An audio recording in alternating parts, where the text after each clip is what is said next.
శ్రీ గురుభ్యో నమః. శ్రీమాత్రే నమః. రోహిణీ నక్షత్రం యొక్క విశేషాల్లోకి వెళితే, రోహిణీ నక్షత్రానికి అధిదేవత ప్రజాపతి అంటే బ్రహ్మదేవుడు. అదేవిధంగా రోహిణీ నక్షత్రానికి అధిపతి చంద్రుడు. చంద్రుడికి అధిష్టాన దేవత శివుడు. కాబట్టి శివారాధన రోహిణీ నక్షత్రం వాళ్ళు బాగా చేస్తే వీళ్ళకి అన్ని రకాలుగా కూడా విజయం అనేది సిద్ధిస్తుంది. రోహిణీ నక్షత్రానికి రాస్యాధిపతి శుక్రుడు. శుక్రుడికి అధిష్టాన దేవత మహాలక్ష్మి. లక్ష్మీ ఆరాధన కూడా ఈ రోహిణీ నక్షత్రం వాళ్ళు చేస్తే చాలా బాగుంటుంది.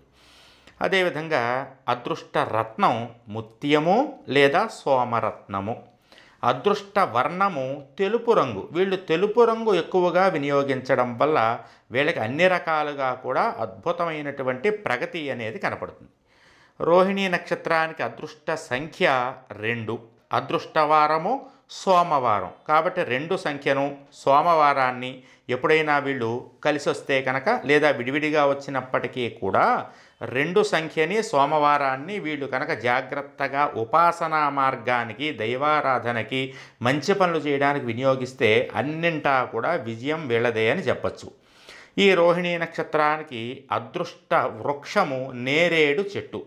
అందుకని నేరేడు చెట్టు ఎక్కడైనా కనబడితే దానికి నమస్కారం చేసుకోవడం వల్ల, లేదా ఎప్పుడైనా నేరేడు పళ్ళు దొరికితే ఆ నేరేడు పళ్ళు దానం చేయడం వల్ల కూడా, నలుగురికి పంచిపెట్టడం వల్ల కూడా వీళ్ళకి బాగుంటుంది.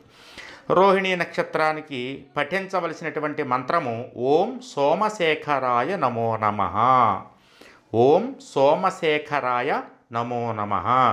ఈ రోహిణీ నక్షత్రానికి నక్షత్ర గాయత్రి బ్రహ్మమూలాయ విద్మహే చతుర్ముఖాయ ధీమహి తన్నో రోహిణి ప్రచోదయాతు. ఓం బ్రహ్మమూలాయ విద్మహే చతుర్ముఖాయ ధీమహి తన్నో రోహిణి ప్రచోదయాతు.